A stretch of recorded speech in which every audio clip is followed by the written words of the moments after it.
বেক্কাস বিন তাআলা বলছেন যে দাঁড়াও, আমরা আল্লাহ রাস্তায় আসছি, আল্লাহ আমাদেরকে হেফাজত করবে।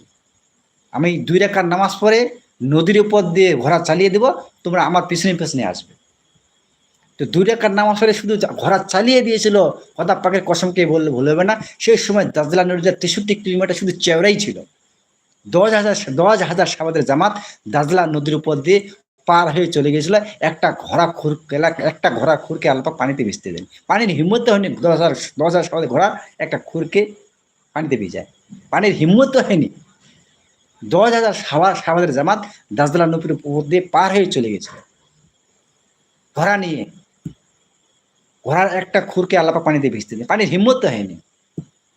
দুধারে ওই নদীর ওধারে যারা লোক ছিল তারা দেখেছিল, তারা বাজারে যেরকম লোক যায় ওরকম দলবদ্ধভাবে তারা দেখছিল যে দেখো দেখো দেখো দেবতা দেখো দেবতা দেখো।